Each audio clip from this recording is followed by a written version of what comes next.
La prossima intervista ci diventare con una band con il nome Annie Taylor, che consiste da Gini Jungi, cantadora chitarrista, Tobias Arn, Gitarrist, Michael Mutter, Bassist e Daniel Bachmann, Batterist. Annie Taylor zum ersten Mal am Open Air Lumnezia, zumindest auf der Bühne, sind ihr privat schon da gewesen? Hey, ja, ich bin, ich glaube, etwa vor 6 oder 7 Jahren mal da gewesen, habe im Winston-Zelt gearbeitet. Ihr habt ja das Kaufleute jetzt kürzlich quasi gefüllt, Anfang Monat an der Plattentafel. Ihr habt einen Haufen geile Konzerte am Start. Ihr habt auch coole Sponsorings habe ich gesehen, mit coolen Kleidern, mit auch Getränkemarken. Und ihr werdet die coolste Rockband von der Schweiz genannt. Wieso funktioniert Annie Taylor so gut? Also nicht jetzt auf euch bezogen, sondern grundsätzlich Rockbands haben es ja nicht mehr so einfach. Wieso geht das jetzt bei euch doch noch so gut? Hey, also es ist natürlich lässig, dass wir so viel Unterstützung haben von unseren Fans und eben auch von Sponsoren. Und ja, es hilft natürlich mega, um ein bisschen dranbleiben.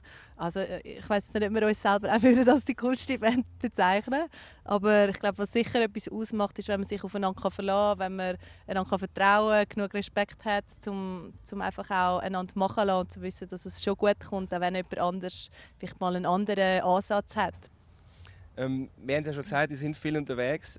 Könnt ihr vielleicht euch erinnern an so die weirdeste oder schlimmste Festivalgeschichte, die euch widerfahren ist, wo ihr heute noch entweder darüber lacht oder darüber brüllt? Da kommt mir aber schon einen in den Sinn. Willst du erzählen? Nein, also das gibt es natürlich. Also bei uns ist tatsächlich alles live. Also es ist nicht wir haben keine Backing-Tracks, wir haben kein Auffangnetz in dem Sinn.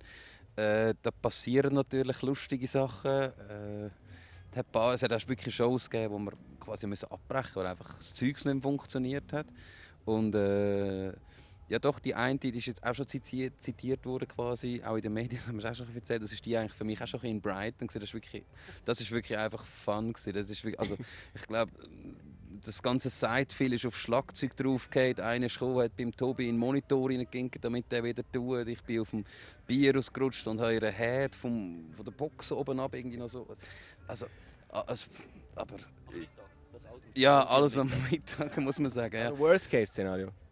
Ja, nein, es hat ja alles funktioniert und es ist ein riesen Spass gewesen. Ich glaube, das macht es ein bisschen aus. Das ist dann so ein bisschen, also wenn jetzt einer verletzt wäre, ja, dann ist es nicht mehr lustig, aber sonst, ja, das passiert. Also es ist live, ja. Und dann lachen wir, glaube ich, alle zusammen auf der Bühne und ja. Ja, das ist sicher eine Geschichte, die man aufschreiben kann und die man auch dann erzählen kann. Also ich glaube, nur für das lohnt es sich schon. Ich finde. Ich glaube, das Konzert war umso geiler. Also es ist wirklich fantastisch, wenn es halt eine richtige Punkshow wird.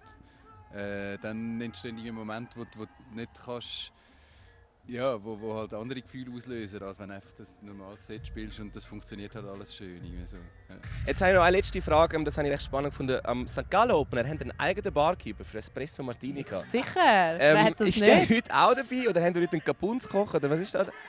Nein, heute leider nicht dabei, das ist Timmy. Er hat eine super Bar in Zürich, Incognito heisst die. Und die hat gerade Betriebsurlaub gehabt, glaube, wo er das gemacht hat. Er ist extra noch in den Laden gefahren, hat Eis geholt, hat ganze Gläser geholt, hat alles eingefahren und mitgenommen. Und das sind ja die Besten, wirklich die Besten. Ja. Und dann ist er reingefahren im Backstage und gesagt, sorry, ich muss da Cocktails machen. Ja, tatsächlich haben wir wir haben im Mokka gespielt zu Thun und das war auch nicht 10 ins Bett gewesen. Und wir sind um 5:30 glaube ich, aufgestanden, auf St. Gallen gefahren und ich habe tatsächlich Fotos, die es beweisen.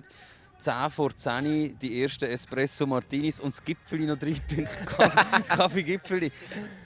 Nein, das ist mega schön. So die einzige Band, die das Saufen mit Event schlägt. Ja, wir wollten einfach den Timmy dabei haben, weil es einfach so ein grandioser Mensch ist. Also Tim ist der Barkeeper? Das ist der Barkeeper, genau. Barkeeper. Wunderbar. Hey, danke vielmals, Gini, Michi, Tobi, Dani. Viel Spaß noch am Open Air Lumnezia. Danke dir. Hey, questa start con Annie Taylor qua, live dell'Open Air Lumnezia.